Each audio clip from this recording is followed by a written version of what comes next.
For more than 70 years, the Blue Angels have carried out their mission of showcasing the U.S. Navy's teamwork and professionalism. And during that time, they have delighted millions of spectators and influenced hundreds of thousands of young Americans to pursue a career in naval aviation. The Blue Angels were given the green light right after World War II by none other than Admiral Chester B. Nimitz, who had been the commander of the Pacific Fleet during World War II. Following the war, he was the chief of naval operations, and he was concerned that the American public might forget about naval aviation. So he thought a demonstration team would be a good way to keep naval air power in the public eye. The team was founded in 1946, flying the F-6F Hellcat. The first team lead was Lieutenant Commander Butch Voris. So they performed their first demonstration in June of 1946, flying the Hellcat, but a couple months later they transitioned to the F-8F Bearcat. And then by the end of the 1940s, they were flying their first jet, the F-9F Panther. Then something interesting happened in the early 1950s. Because of the Korean War and the demands on naval aviation, the team reported to the USS Princeton as sort of the nucleus of Fighter Squadron 191, the Satan's Kittens. Then in 1951, the team reformed again under Voris, reported to Corpus Christi, once again flying the F-9F, except this was the Dash 5 version of the Panther. And then in 1954, the team relocated to Pensacola, which remains their home to this day, and they transitioned to the swept-wing Cougar. Then in 1957, they transitioned to the F-11 Tiger, which was the airplane they were flying the first time I saw them in 1965, when my dad was stationed at Marine Corps Station El Toro, and he was flying the A-4 as a captain. Then in 1969, they transitioned to the F-4J Phantom II. Now, the Phantom II was a lot of airplane for any demonstration team, and the Blues had considerable issues while flying the F-4. During the F-4 years, the Blue Angels had a number of mishaps, starting with one of them inadvertently going supersonic over a city in British Columbia, which shattered glass and actually sent some people to the hospital. That city still remembers that day. And the pilot who inadvertently went supersonic later ejected twice, once over the San Francisco Bay and then another time over El Centro. He survived both of those ejections. And then later there was a midair where 3 of the airplanes were destroyed and the slot airplane wound up being able to recover. And as a result of that mishap, the team leader was found to be at fault. So he was replaced by a pilot who had been on the team previously. He was the lead solo, Blue Angel number 5. So he came back as the team leader. Now he was Lieutenant Commander Skip Umstead. And 4 months after he got back, he was killed in a mishap. It was the arrival show at Lakehurst, New Jersey. They were joining the Diamond in the vertical, and they had another midair. Umstead and Captain Mike Murphy, number 4, who had Petty Officer First Class Ron Thomas in his backseat, were killed. And a second crew member, Chief Gerald Harvey, ejected from Umstead's plane. So the Blue Angels were shut down that season, and the decision was made to reform using the A-4. So this was the A-4F, which had the P-408. It's a more thrust than most of the other A-4s, but it's not a supersonic airplane. The other thing they did is they changed the Blue Angels from a flight demonstration team to a flight demonstration squadron. And the first no-lie commanding officer was Commander Tony Less. I happened to work for Vice Admiral Tony Less when he was the commander of Naval Air Forces Atlantic in the mid-90s. I was his aide. And he would tell stories about this era. And he had some leadership challenges, let's just call it, because the team before was sort of a flying club. It really didn't have a command structure, meaning the team lead wasn't really exercising authority attitudinally over the other members of the team. And that was part of the problem. You know, flight discipline was an issue, and that's what caused a number of the mishaps that they had during the Tiger and the Phantom era. And so when they reformed the team, the Chief of Naval Air Training and the CNO and the other cognizant authorities said, okay, we're going to make this a squadron. And so on one day, MLS used to tell the story that when he took over as CO, he called everybody together and sort of read them the riot act, and a couple of them walked out, sort of these, prima donnas that thought they were the show, and therefore they didn't want to really be disciplined by a commanding officer. So he called these Blue Angels on the phone and basically said, hey, if you don't come back like immediately, I'm going to throw you off the team. And both of them came back and sort of got their attitude squared away. But MLS used to say that it was a challenging era. So they flew the A4 for a number of years, including they did that Van Halen video. Meanwhile, the Thunderbirds, a rival demonstration team, if you will, the Air Force demonstration team, had transitioned from T-38s to F-16s. Now, the reason they transitioned was a dubious circumstance. The entire team was killed when they all flew into the ground at once because the flight lead had miscalculated where he was in a loop. Something to understand is in a number of the regimes, particularly when they're flying in the diamond, the only guy who's looking out is number one. Everybody else is looking at another airplane. So in this case of the Thunderbirds, the lead was looking out, but everybody else was looking at the lead. And when the lead realized he had mismanaged this loop, it was too late. At that point, the Air Force decided to transition to the F-16. So the F-16 is a supersonic airplane, cutting edge. The Blue Angels are flying the A4, which is not cutting edge. In terms of their recruiting mission and the other things they wanted to do, they were, towards the end of the history of their time with the A4, not happy with flying an airplane that was so old. So in 1986, end of the show season, they unveiled their legacy Hornets, their F-18Cs. And their first CO flying the Hornet is a guy named Gil Rude. And I met Gil Rude when I was working my first job out of the Navy at the V-22 office down at the Naval Air Systems Command. Gil had a job as the Boeing tech rep, and so we had a lot of conversations. And at that time, Punk's Fight had just come out, and Gil and I were chatting one day, and he said, hey, you should fly with the Blue Angels. They'd probably be up for it, since you're now known as a novelist for these books about the F-14. I said, I'd love to do that. How do I make it happen? And he said, well, don't talk to the PAO. The invite needs to come from one of the team, one of the six. And at the time, I didn't know anybody on the team, and I didn't have any entree or anything. But the other thing that Gil said, if you get to fly, you don't want to fly lead or opposing solo. He says, that's like getting punched in the stomach for 45 minutes. Those guys are moving the airplane around, and that would be really a challenging reintroduction to tactical jet flying, not to mention the Blue Angels. So he said, I recommend, if you're allowed to pick, that you fly in the diamond somewhere. This is about 2003, 2004 timeframe. So fast forward to 2011. Now I've left NavAir and I'm working as the editor of military.com. And I met the Blue Angel commanding officer, what they call the boss, at Fleet Week in San Francisco. And this was Captain Greg McWhirter. And we were at a reception. We struck up a conversation. He was familiar with the Punk series. And I said, hey, I would like to fly, with you guys. But I don't think it would be of any value to you guys or me for me to fly just a single airplane sortie in Blue Angel number 7. So the Blue Angels do demo flights generally in Blue Angel number 7 in whatever location they are for the show. They'll fly the local weather girl or the sports guy and take them up. And you can see these videos on YouTube. It's people throwing up or graying out or blacking out because of G, those kinds of things. But it's just to give novices a taste of what it's like to strap in and, sit in an ejection seat, pull Gs, go inverted, so forth and so on.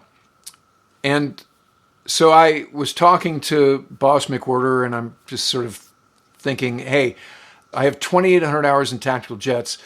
There's no value really to me or the team in flying a solo F-18 hop. So I asked, what are the chances that I could fly in the actual routine, practice show day?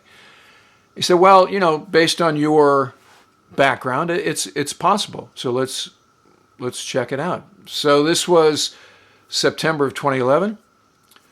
We keep in touch. The final part of the planets aligning towards me getting to do this flight was that the approval authority is the Chief of Naval Air Training. It's an admiral who's in charge of naval air training. Sinatra is what it's called. And that admiral was an old squadron mate of mine. Serendipity, he's the guy who approves guest flights in the Blue Angels. So, he knew what my background was, and he figured it was a safe risk to let me fly in the show. Because the thing about it is, if you're incapacitated because you're throwing up or you've completely blacked out, then they're going to have to stop the show. Or whatever position you're in has to land, and you'll have to have medical attention. So they don't want to do that for somebody who's never flown before. So it worked out that I was able to fly with the Blue Angels out of Naval Air Station Oceana, which is basically Virginia Beach, in mid-September of 2012. Show up for the brief about 2 hours prior, meet the guy I'm going to fly with, who's Major Brent Stevens. He is the slot pilot, and just go into the brief. So as amazing as flying in the demonstration itself was, so too was being exposed to how they brief and how they debrief. So their attention to detail is amazing, even by fleet standards. I've been in certain deployed scenarios where the flights can be pretty repetitive, like when we're flying Operation Southern Watch. You can get into what we call complacency, where you're like, okay, remember that thing we did yesterday? We'll do it again today. And you maybe leave out some details because you've done it over and over again, and you figure everybody knows what they're doing. So in some cases, you can get away with that. In other cases, you get bit by that. Now, the Blue Angels do not have that problem. They brief every demonstration as if it's the first time they've done it. By the time I flew with them in that season, the 2012 season, they had flown the demonstration literally 200 plus times. So they're going over the details with great fidelity. This day, it turns out the weather was beautiful, so we were going to do the high show. The Blue Angels have 3 different variations of the show. High show, you've got to have no less than 8,000 foot ceiling. The medium show is no less than 4,500 foot ceiling. And then the low show is no less than 1,500 foot ceiling. You've got to have at least 3 miles visibility, and that's because the boss has to be able to see not just show center, but the far point of the show. Almost without warning, they go into chair flying the event. And so now they all push back from the table and they kind of get hunched down in the position that they're going to be in. And the boss goes through this, he's got this sort of chant that he's doing. And this is what it sounds like in the airplane too. It's like, little pull, up we go. And he just goes through that, and everybody's seeing it in their mind's eye. And they're actually maneuvering as if they were doing it. And the right wing's looking to the left, and the left wing's looking to the right, and the slot's looking up a little bit. And they do the entire routine like that. And then when they're done, they pull back up as if they come out of this trance, and they continue the brief. It's really amazing to see. It's like you're watching some sort of hypnosis, but they're getting completely focused on what it is they're going to do. So brief ends. They say, okay, Mooch, you go early, jump in Blue Angel number 4. I strapped in. My crew chief was a Marine sergeant, cool guy, and he straps me in, gets me comfortable. And I watched them march the airplanes like they do in that Van Halen video. You can see how they do that. It's a level of precision from that moment until they're done. Major Stevens gets in the airplane, canopy comes down, make sure we have ICS, everything's great. Taxi, one by one, 1 through 6 to the runway, waving to the crowd, giving them the thumbs up, giving them the fist pumps. It's very cool. All right, let's go to the training aids. Now take the runway four abreast, and boss says, let's run them up. Smoke on, off brakes now, burners ready now. So we're headed down the runway, lift off, gears coming. Major Stevens is right here in this airplane.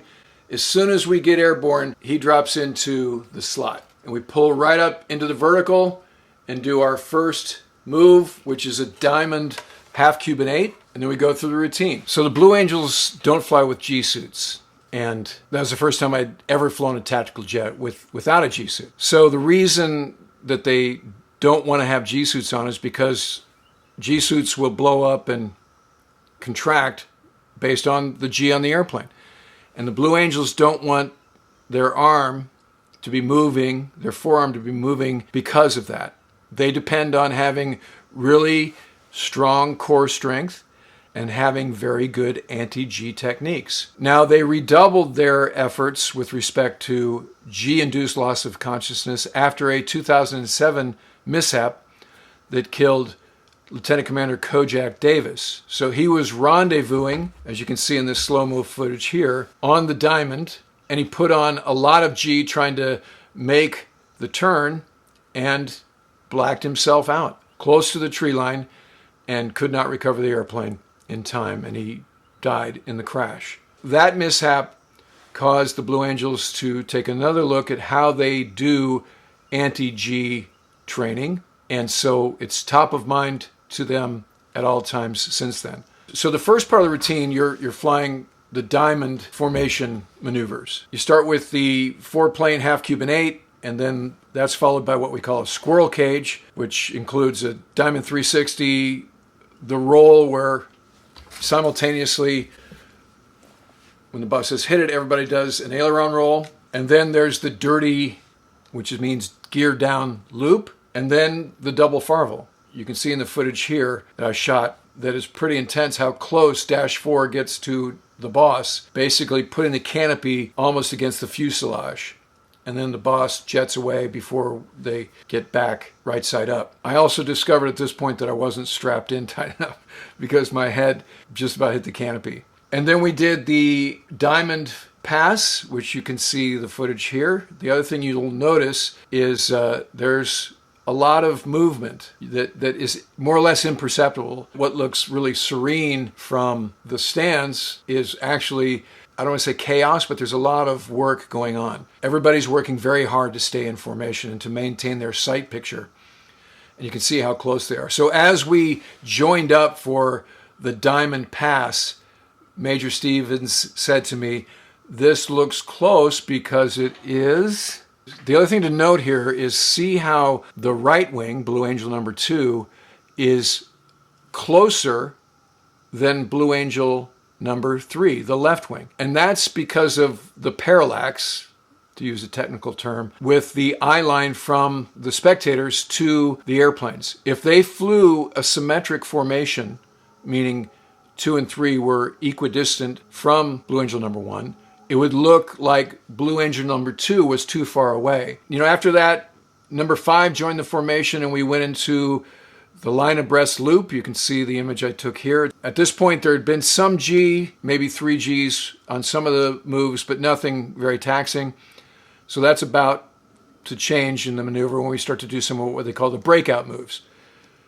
So that's the low brake cross, fleur-de-lis, and the loop brake cross, which all involve the diamond separating, crossing, and then quickly rendezvousing back to the diamond. The beginning and end of that means a lot of G. And Major Stevens had said, okay, we're going to work hard to fight the G, and I will tell you when we're about to put the G on, and we'll keep encouraging you to fight the G until we're done with the maneuver. So, you know, you'll have a heads up, work hard, use proper G technique. And it was a challenge, I will tell you.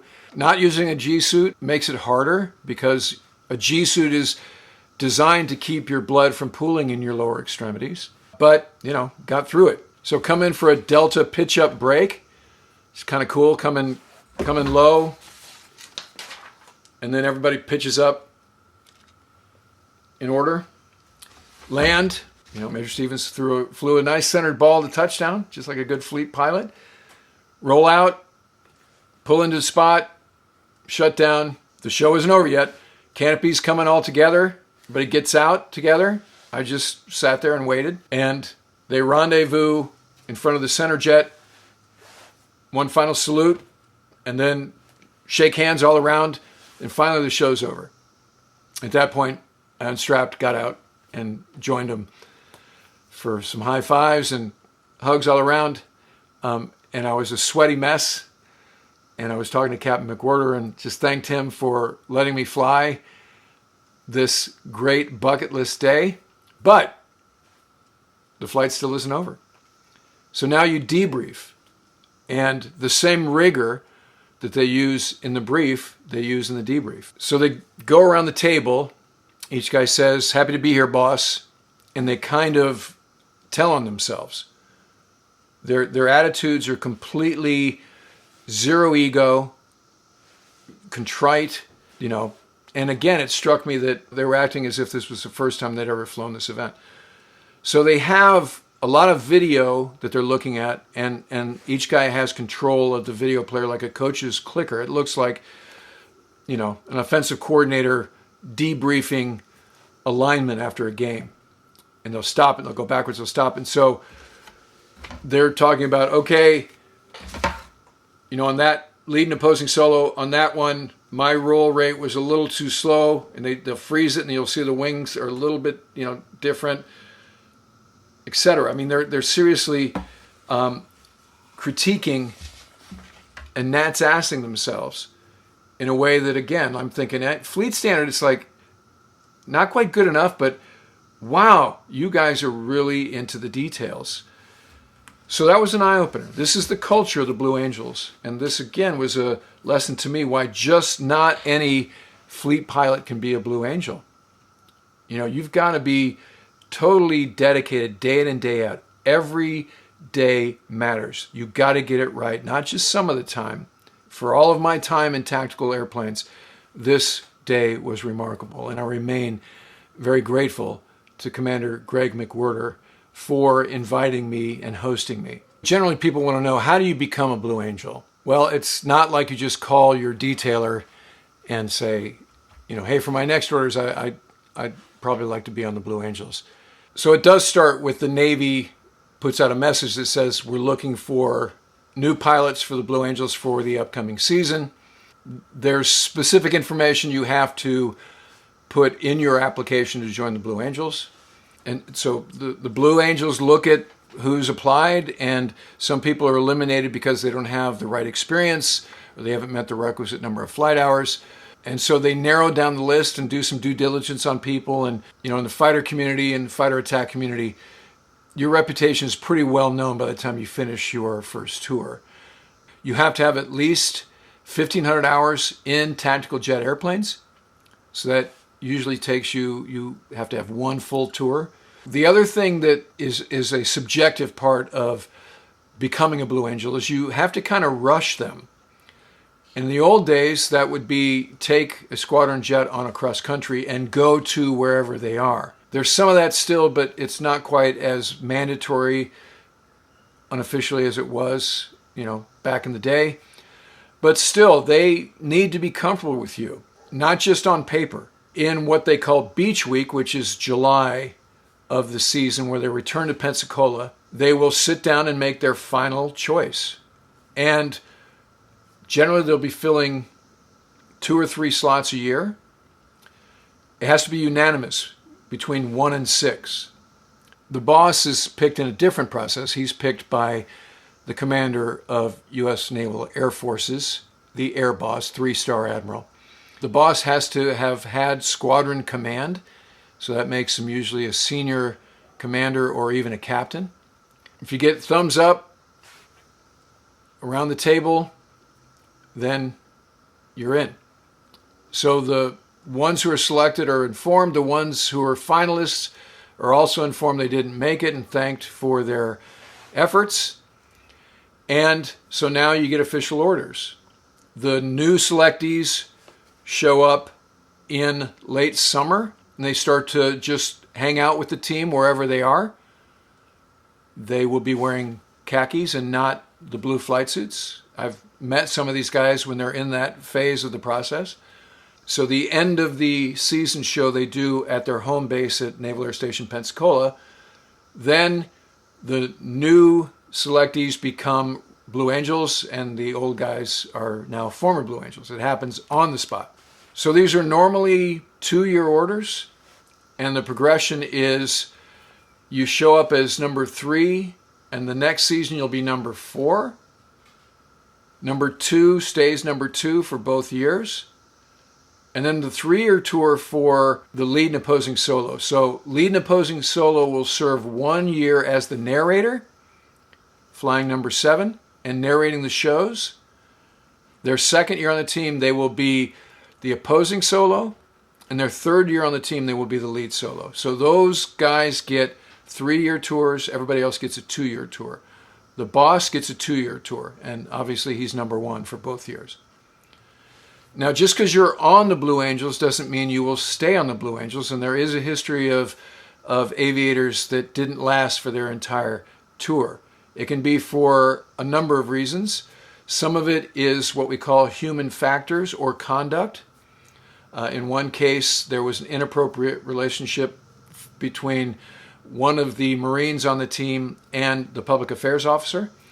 And so for the balance of that season, they actually only flew a 5-plane routine because they didn't have anybody to come back.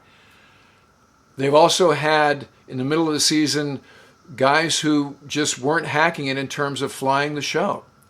In some cases, they were having mini mid-airs, not bad enough to cause anybody to have to eject, but swapping paint, as they say, is not a good thing. If that happens too many times, you're asked to leave. And I knew an A6 pilot that had that happen to him, and he was back in the fleet, and he did great.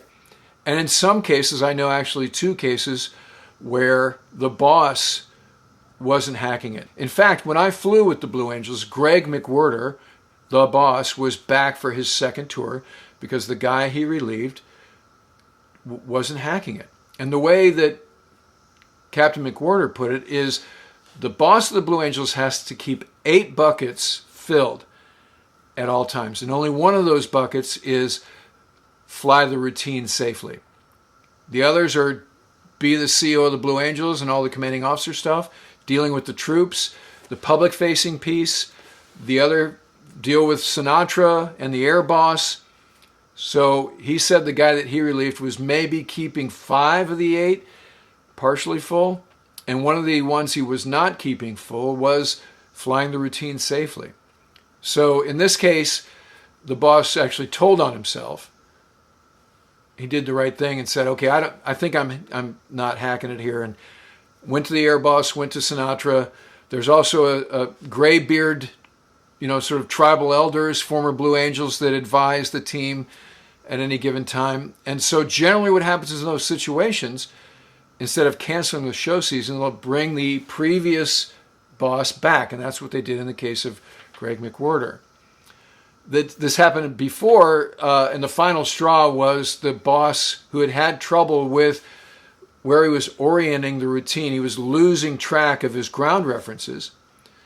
So ultimately, this boss landed at the wrong airfield out in the Midwest. There's 2 airfields that are kind of aligned, and they came out of the routine, and he got disoriented and landed at the far airfield, which was a civilian airfield and not the base they were operating out of.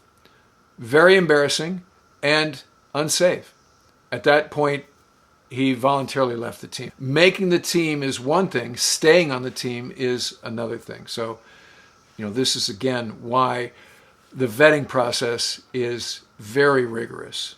And some of that process is subjective. The rest of the team that you're going to be with has to decide whether not just do they trust you as a guy who's going to be inches away in a formation for 45 minutes at a time, but do they trust you as a guy who's going to be in public situations or who's going to be in hotels with you on the road from March until November every year.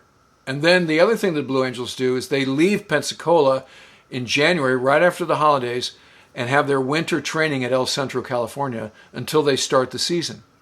So while this is technically shore duty, you don't spend a whole lot of time with your families while you're with the Blue Angels. Really, you have from basically mid-November to early January is when you're home. And then during the week, if you're close enough, they will fly home after the show and then leave again on Tuesday. So you get a little bit of time at home at Pensacola during the show season. But if you're flying in the Pacific Northwest or Southern California or Hawaii or wherever, there's not enough time to go home. So it's not really shore duty in that you're spending a lot of time away. So the other members of the team want to make sure they can trust the way that their new members are going to conduct themselves in these environments, because the reputation of the Blue Angels is at stake, as well as that of the Navy and the Marine Corps. So they're not going to hazard that. Now this year, for the first season ever, the Blue Angels have transitioned to the Super Hornet. Now this has been in work for about 5 years. They started thinking about it 2015, 2016. So the Blue Angels have 11 airplanes. They take 7 on the road. So that doesn't give them a lot of depth in the event that an airplane isn't working. And they can't have airplanes not working. They have to do a 6-airplane show. So that's a lot of maintenance pressure, which also should be mentioned that not only are the 6 aviators awesome, so are the maintainers that they have on the team. These folks are best in class as well. And they work very hard. Everything from the airframers to hydraulics to the corrosion guys to the crew chiefs to the videographers and the public affairs team. Big part of the Blue Angels is public affairs. So those folks are all working very hard around the clock to make sure that the show comes off each and every time. You remember the summer of 2020, they were doing these sort of Wings Across America stuff. Some of them were with the Thunderbirds, but it wasn't the full-up show routine. So they had a lot of time on their hands. They used some of that for goodwill, visiting hospitals and going out to communities and spreading the good word about naval aviation in the U.S. Navy and Marine Corps. But they were not being tasked as they normally are. So that allowed them to sort of take action on the transition in a more deliberate manner, and so they made it happen. Now, the 3 concerns basically that they had with going from the Legacy Hornet to the Super Hornet were paint, springs, and smoke. So paint is not so much painting an airplane blue, but it's removing the paint of a fleet asset that's the haze gray color. And in the process, they were afraid they would discover corrosion. And that corrosion, in some cases, would force the airplanes that they'd identified to go into a rehab that can take a long time to get that airplane into the shape it needs to be in. And so paint's number 1. Number 2 is springs. So the Blue Angels have to have 7 pounds of forward stick pressure on the controls at all times. And that's so they can fly smoothly. So in the F4, they used to trim nose down so they would have that forward stick pressure. The F-18 doesn't have that much nose down trim, so they had to actually put a physical spring on the stick. It's a bungee that goes from the bulkhead in front of the stick to the stick itself. So when they're flying level flight, the pilot is pulling back with 7 pounds of pressure just to keep that airplane stable. And so you need great arm strength, and this is why the Blue Angels work out so much, great core strength to fight the G without a G suit on, and great arm strength to make sure you can hold that airplane for 45 minutes with 7 pounds of forward pressure. Where that bungee is on the Legacy Hornet, there's a duct, a cooling duct on the Super Hornet, so they couldn't put it there. So they had to do an engineering investigation to find out a place to secure that spring on the Super Hornet. The third is smoke. So the Blue Angel, as anybody who's ever seen the videos of the show or been to a show, have smoke coming out the back of the airplane, right? It's not fuel dumping out of the dump mast, it's smoke that's coming out of the back of the airplane. So you have a smoke canister. So in the Legacy Hornet, the real estate that is needed to have a smoke canister was an easy thing to solve because they pulled the gun out of the nose, and that's where the smoke canister went. But as they started to investigate this for the Super Hornet, they found out two things. First, the subcontractor that manufactures that tank is no longer in business. And part two is they discovered the size of the old one won't fit into the Super Hornet's nose. So they had to have new ones made. So the other thing about the Super Hornet is it's 33% bigger than the Legacy Hornet, which is good in that it holds more gas, so you can do not a longer show, but a more powerful show. You can use the afterburner more, you can, have tighter turns, go faster, higher, obviously not supersonic. They also designed a mission computer for the Blue Angels that allows them to hit their targets so that when they do those crossing maneuvers, they know whether they're behind or ahead, and it allows them to hit their numbers better than if they were just doing it the old way, which is basically time distance or eyeballing it. So now the HUD helps them solve that, and they're really happy with that. I saw the new show recently. It's as good as the show has ever been. The airplanes are bigger, which gives you a lot of sort of blue as they fly by. The show is definitely louder. The Super Hornet engine is more powerful than the Legacy Hornet, and you can hear it. So as we get back to normal, part of that is air shows are back. So look for the Blue Angels air show near you this summer. You won't be disappointed. All right, that'll do it for this episode. As always, if you're a first-time viewer, please ring the bell. And if you're a return subscriber, like this in every episode. Likes matter a lot for the YouTube algorithm. Comments are great, as I say almost every episode. I love this community. You guys are smart and savvy. And as you've seen, I like to interface with the commenters as I can. And if you want to help us take this channel to the next level, please consider becoming a patron at patreon.com/WardCarroll. Also, we have t-shirts available. So check out the link below and purchase one of our official t-shirts. Summer season, he or she who has the coolest t-shirts wins. And we're here to help at the Ward Carroll YouTube channel. And I look forward to talking to you again soon.